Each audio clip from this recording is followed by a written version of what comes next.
So for tonight's program, we're kicking off our history content for Black History Month in anticipation for a new online exhibit that will go up on the King's Chapel website tomorrow. So tonight we'll discuss some of the topics and themes featured in the exhibit and take a closer look at several of the Black men and women who attended King's Chapel in the late 18th and early 19th centuries, whose stories appear throughout the exhibit. So we'll begin uncovering the past and exploring Black history at King's Chapel through primary sources. So what is a primary source? At its most basic level, primary sources are essentially original documents or materials created during the time being studied, and they really form the building blocks for researching and studying history as it's done today. Examples of what could qualify as primary sources include newspapers, diaries, photographs, letters, business ledgers, church registers, court documents, financial records, advertisements, and even material culture. So there's a really wide array of what could be considered a primary source and be used to approach history. But there's more to these materials than what is literally written on them or on the surface. And part of the historian's job is to uncover and interpret the meaning of these materials. So through this online exhibit that we've put together, viewers can step into the role of historian as we work to research the lives of historical Black attendees at King's Chapel. Throughout American history, Black voices and stories have historically been relegated to the margins and overshadowed by narratives of white men and intentionally buried in the archives or even not preserved due to larger systems of oppression and racial injustice. Today, however, we're learning to look at existing archives with fresh eyes and work to uncover the stories of Black individuals. This is some of the work that we've been doing at King's Chapel, and as I said, the basis for this exhibit. Among the documents contained in our archives are the church's vital registers, which is records of baptisms, marriages, and funerals. During periods in the church's history when only wealthy white male congregants were able to become full members of the church, these vital registers are often the only sources at our disposal for learning about, for instance, people of color or women who attended the church during these periods. So what can we learn from these archives of the Black men, women, and families who either worshiped at or were connected to King's Chapel during the period that we're looking at? And just to talk a little bit about the layout of the exhibit, which you'll see more this weekend once it's available to the public. We have a number of individuals with sources related to their relationship with the church and several sections to help guide viewers through learning about these people. So looking at the primary sources themselves, examining the biographical information we're able to derive from our research attempts, and also reflecting on the sources and the stories as well. But the main sources featured in this exhibit, as I mentioned, come from King's Chapel's registers of baptisms, marriages, and burials. And the sections and titles of each page may help you identify what you're looking at, as well as help observe your observations.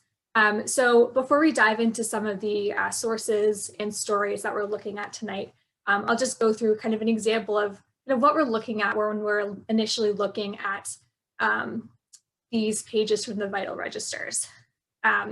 So looking at this document, I've kind of labeled 3 different portions. And one of the first things that you can look at that's really useful with these particular documents is that they're all titled up top.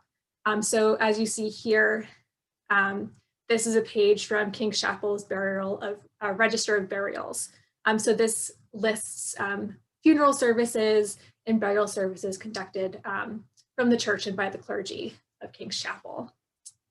The layout of each register is different, and they sometimes evolve based on who the record keeper or minister was at the time that the page was written. But that said, each page comes with a series of columns up top with labels that help guide your viewing as well. So for instance, on this page, we see from left to right, time, which is the date of the burial, names, which is the names of the deceased, condition, which actually varies quite a bit from who is recording the records. And as you'll see on this document, it varies within the same page quite a bit as well. Generally, it provides some sort of context or background information on the deceased. And then the last is age, which is the approximate age of the person who died. And 3 kind of is just starting to look out for details. One thing that you can do when approaching sources for the first time is in your first read through, kind of make note of what jumps out to you or what stands out on the page. So for instance, here are some things that might kind of catch your eye is looking at, again, the column of condition. And there's several instances on this page that stand out from the others, particularly Flora Miranda, who, while the other folks on this page are described as widows or list their parents, she's identified as Black, and that's what the condition that she's labeled with is at the time of her death. And we see that a few entries down as well with Diana Cleaves, who is listed as a widow, but again, we see that racial language accompanied the entry as well. Other questions to consider when you're looking at primary sources are fairly straightforward, but there's a lot of different kind of ways to look at it. But we're really looking at the who, what, when, where, how, and why. So these are just some ideas of what you may consider while you're examining these documents. So in the exhibit itself, we try to give viewers the opportunity to take some time to look at the documents themselves with fresh eyes, not necessarily knowing kind of what they're looking for. I realized, however, that in this form on the presentation, they're kind of hard to read. So I'll leave it up for a little bit just in case folks want to skim it, but the next slide has kind of highlighted sections that I've zoned in on to help us explore the documents. So these relate to the first person we'll be talking about tonight. And the church vital records, as I said, can form strong basis for learning about families and relationships within the church. And the 2 documents here share important dates in the life of one Black man who worshiped at King's Chapel. And you're probably not going to be able to read it here, so we'll just go to the next page where we can start kind of diving into the story. So from these materials, looking at, again, the titles and columns that we've kind of mentioned before, we learn about the marriage of Hannibal Allen and Rhoda Hall, who were a couple living in Boston at the end of the 18th century. Allen and Hall were married at King's Chapel on November 1st, 1795. Unfortunately, however, we do learn from the second document that Allen passed away fairly young in August 1800 at age 38. While we don't have a baptismal record for Hannibal Allen, we are able to estimate his age in around the time he was born because his death record does mention that he was about 38 years old. So we can infer that he was born sometime around 1762 and was about 33 years old when he married Rhoda Hall. And because we have recorded surnames for Rhoda Hall and Hannibal Allen, the chance of us being able to locate additional information about them increases. When we're looking at particularly 18th century records pertaining to enslaved individuals connected to the church, there is very seldom a surname associated with the individuals. So one of the methods for researching their stories and their histories is actually by looking through primary sources related to their enslavers. But after the abolition of slavery in Massachusetts, we are able to learn more about Black congregants through information like this.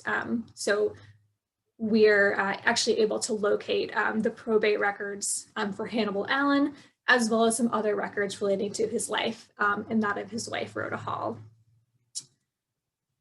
So further research has helped us identify, as I said, several other resources relating to this couple, which helps flesh out or begin to flesh out what their lives were like in Boston around the turn of the 19th century. These documents that we found include a booklet produced by a fraternal organization that Hannibal Allen was involved in, tax information, as well as I said, the will and probate records produced at the time of Allen's death. For those who may be less familiar with some of these sources, the probate records, which I've mentioned a few times, that refers to inventories of personal and real estate holdings at the time of a person's death. And those are archived along with wills. What we're looking at on the screen here is a tax document from 1800, which discloses some additional details about Hannibal Allen's life. At the time that this document was created, Allen owned a small house on May Street, which is now Revere Street in Boston's Beacon Hill. His occupation, as you can see kind of in the right page, is listed abbreviated as laborer. And we see again that he owns a small house. This document places Hannibal Allen and Rhoda Hall as residents of Beacon Hill's North Slope, which was a historically free Black neighborhood in Boston, and in mid-19th century, was a center of abolitionist activity in Boston. But even in death, primary sources, as I said, can shed light on someone's life, both the life of the deceased, but also the people they left behind. These documents in particular are really hard to read based on the handwriting, but I'll point out kind of what I've highlighted there.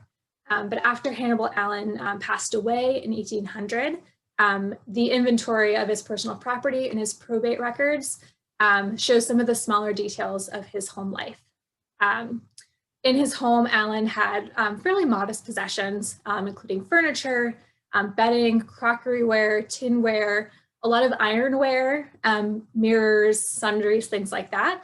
In some cases, you're able to learn more about a person's career, particularly folks who are identified as laborers, through some of the tools and materials that they may have in their probate inventories. I'm not quite sure here what that may be, because ironware can refer to tools, but also refer to more household objects as well. His entire estate in 1800 was valued at about $516, including his house. But this document here that accompanied his probate inventory shares more information about Rhoda Hall after her husband's death. So this document is from 1804, and up top in that really, really light handwriting, it says, Rhoda Allen, widow, Julius Angel, husband. So from this, we learn that sometime between 1800 and 1804, Rhoda Hall has remarried a man named Julius Angel. Angel accompanied her to this final settling of her first husband's estate. And while Rhoda Hall, at the lower image that I've kind of blown up a bit, signed by providing her mark rather than writing her name, which indicates that she likely was unable to write. But we do see that Julius Angel signs the document in his own hands. We also learn from what we've been able to dig up about Hannibal Allen through the initial information provided by our title registers that he was involved in an organization called the African Society, which opens the possibility of learning more, again, about his life story and some of his social connections. From that knowledge, like I said, we may be able to learn more about his social circles, both inside and outside of the church, and learn about some of the particular individuals who he engaged with in his life. Hannibal Allen was one of 44 charter members of the African Society, which was a fraternal organization for Black men in Boston, which was founded in 1796. This document is in the collections of the Massachusetts Historical Society, and it's the Laws of the African Society. So it outlines kind of membership obligations, membership fees, benefits, requirements for participation, things like that. In the last page of this document is a list of the 44 charter members of the organization, which includes Hannibal Allen, who's highlighted towards the top of the first column, as well as Cato Morey and Darby Vassall. And the Moreys and Vassalls are also Black families that appear in King's Chapel's vital registers in the late 18th and early 19th centuries. So perhaps there's some sort of social connection, either through the church or through this organization that kind of brought some of these families together. The African Society itself was essentially a group organized to provide a form of health insurance and funeral benefits, as well as spiritual brotherhood to its members, so again, a fraternal organization. But a lot of the emphasis in this document is placed on helping support families of members of the society when someone has passed away or the family is encountering hard times. So perhaps Rhoda Hall may have potentially benefited from her husband's participation in this organization at the time of her husband's death. So we are going to move on to another individual who we discuss in the exhibit, and these are a couple pages from King's Chapel registers that relate to this individual, which again are probably difficult to read. But again, you can see just based on the color and the penmanship that these are from different registers. So these are not kind of continuous pages in the same document. But taking kind of a closer look at these two documents and highlighting what we see here, they all relate to a woman named Flora Miranda. Sometimes we see it spelled Miranda, and her family. The first document, so the one on the left, shows baptisms, or in this case, it's the record of christenings at King's Chapel. So again, kind of the style and vocabulary changes depending on the time period in the recorder. So these christenings held at King's Chapel between August and November of 1804. And about halfway down the page, which I have highlighted in green, and I hope these colors are showing up okay. I tried to use contrasting colors to make sure it would kind of show up against the purple background. But it shows the baptisms of 3 members of the Miranda family, Susanna, Margaret, and John. So while Susanna, the first entry, is identified as an adult, her younger siblings are both identified as infants or young children at the time. Their parents, who are listed in this entry, Bristol and Flora Miranda, served as their baptismal sponsors alongside a man, John Richardson, who unfortunately I haven't been able to find more about. In this document, you'll notice that unlike the document that we looked at from church records relating to Hannibal Allen and Rhoda Hall, this family is not explicitly identified by race in the document. Yet when Flora Miranda passed away about a decade later, in 1815, her entry describes her death and incorporates racialized language. So this is actually the same document that we showed at the very beginning to kind of look at the format of some of these documents. So we see again, Flora Miranda, who is buried by King's Chapel in March 24th, 1815, identified as a Black woman, died at 48 years old. But in researching the Miranda family, her burial register was actually found prior to locating the baptisms for her children. So by knowing a little bit about Flora, by the time that we came across the baptismal registers, we're able to connect and kind of piece together some more of that family history. Like I said, the dates and names of the Miranda family in church records helped us locate further information about Flora and her family in archives outside of King's Chapel. So her will and probate records, much like with Hannibal Allen, are available digitized online with the Suffolk County Probate Papers through the New England Historic Genealogical Society, which is AmericanAncestors.org. And these documents kind of help widen the window through which researchers can look at Flora's life. What you're looking at here is a document, a letter that accompanies her probate papers. It's a letter dated June 1st, 1815, where Susan Miranda, or Miranda as it's written in these materials, wrote to the probate judge, James Prescott, requesting that Primus Hall be appointed to administer Flora's will, explaining that two of Flora's children, John and Margaret, who we saw baptized about a decade earlier, were still minors, and also their father had passed away. So they needed kind of someone as a proxy to handle the arrangements and all of that. Primus Hall of said Boston soap boiler, as he's identified in these documents described by Susanna, was actually the son of a famed leader in Boston's Black community named Prince Hall.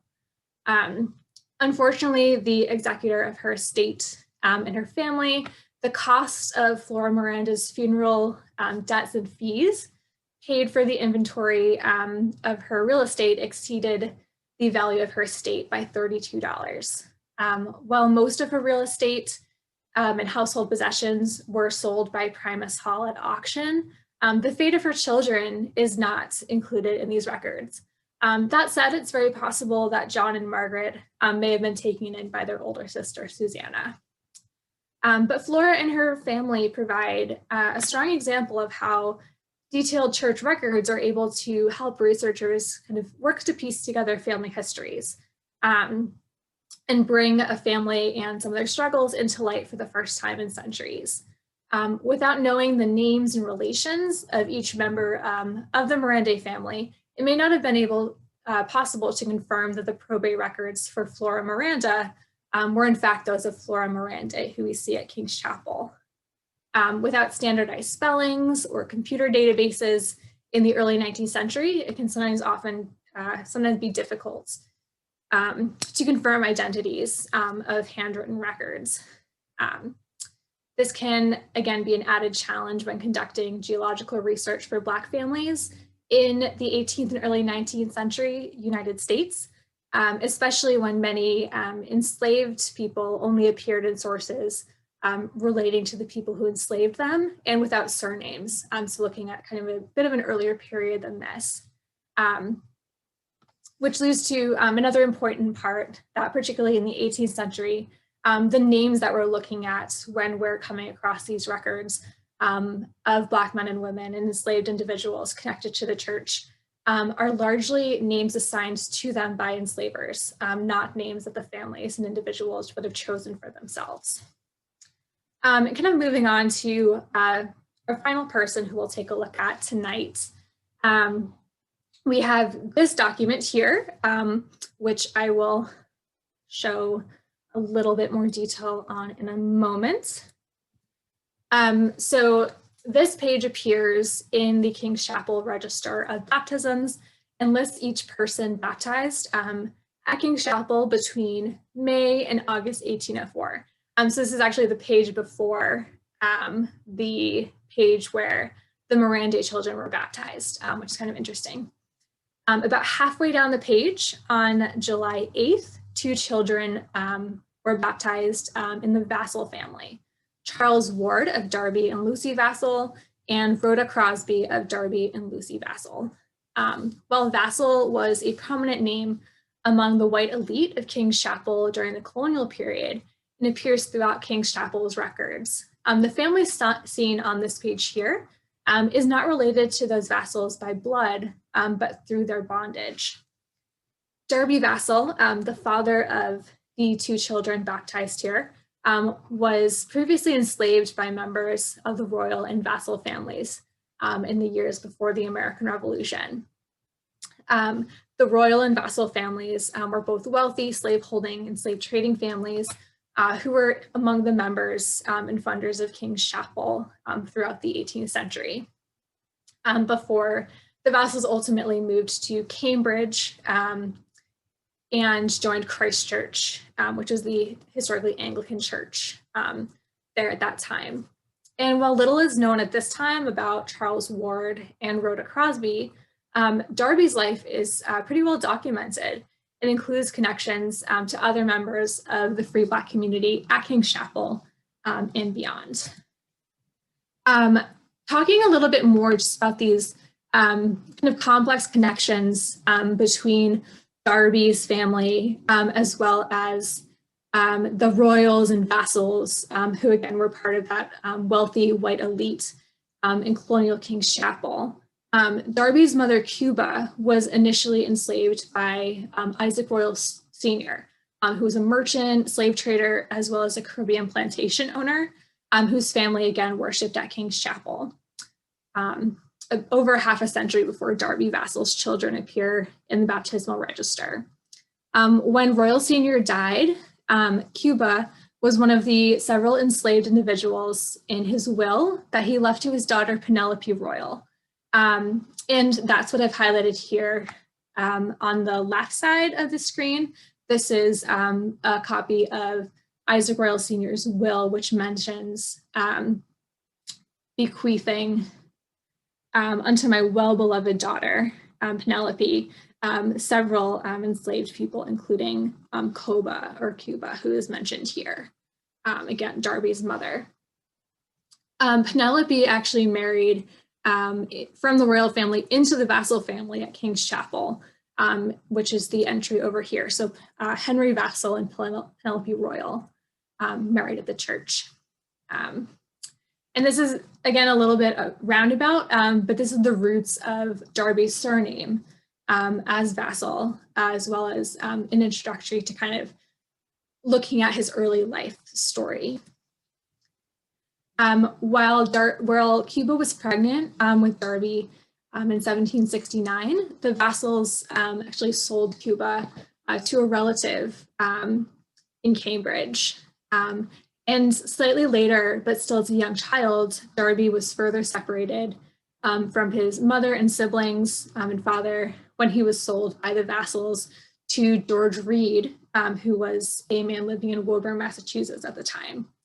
Near the outbreak of the American Revolution in June of 1775, Reed was actually killed in the Battle of Bunker Hill. So Darby was no longer explicitly enslaved by the Reed family at that point. Darby's parents, Cuba and Tony, were left behind when the Vassals also evacuated the area at the start of the American Revolution, as they had political allegiances as British loyalists. And each of these developments kind of played into a period of uncertainty for the family in terms of kind of their legal status as whether they're enslaved or free individuals at this point, with essentially, their enslavers are no longer present, but what does that mean for them at that time? During the American Revolution, or during this time, shortly after George Reed's death, Darby is able to reunite with his parents in Cambridge.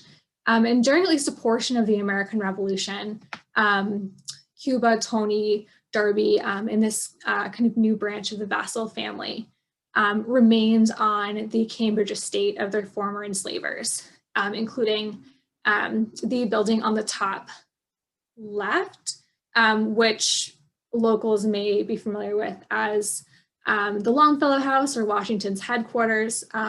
It's a National Park Service property in Cambridge, which was historically owned by the Vassal family, which at that point was being used as George Washington's headquarters during that period in the war. And the family stayed on that land working and also tending to other vassal properties as well as royal properties. So pictured here on the bottom right is the Royal House and Slave Quarters in Medford, Massachusetts, where vassals may have spent time as well. However, at this point, fortunately, they were able to receive some pay for their labor. Although two of Darby and Lucy Vassall's 7 children were baptized at King's Chapel, as we saw in our baptismal registers, they never formally joined the congregation. They were not members of the church, but rather worshipped at Brattle Street Church in Cambridge, which is also not the church pictured on your screen here, but this relates to Darby's final resting place. Darby Vassall passed away at age 92 in 1861.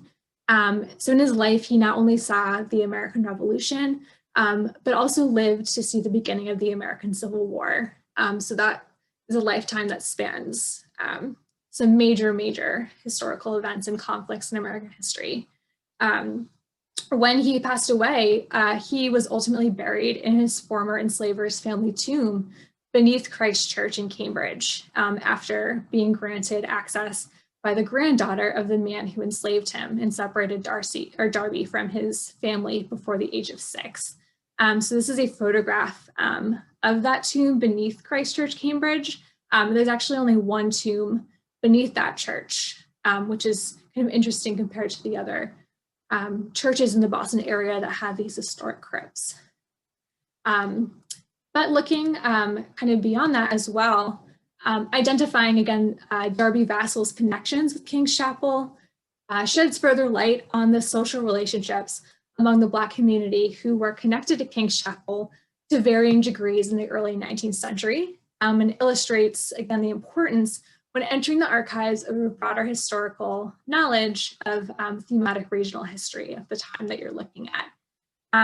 Darby and his brother Cyrus joined the ranks of other members of King's Chapel's Black community through their membership of the African Society. So this is essentially the same slide we saw earlier when talking about Hannibal Allen.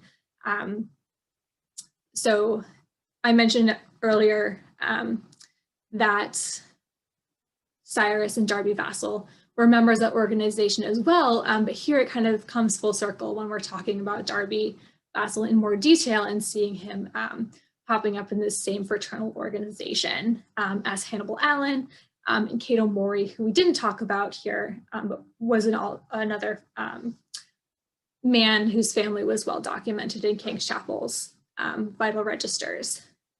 As well, much like Lancaster Hill, who we didn't talk about but is featured in the exhibit, Darby Vassall joined efforts to petition local government in support of equality and equity for Black Bostonians, including in Darby's case, pushing for the establishment of a school for Black children in the late 18th century.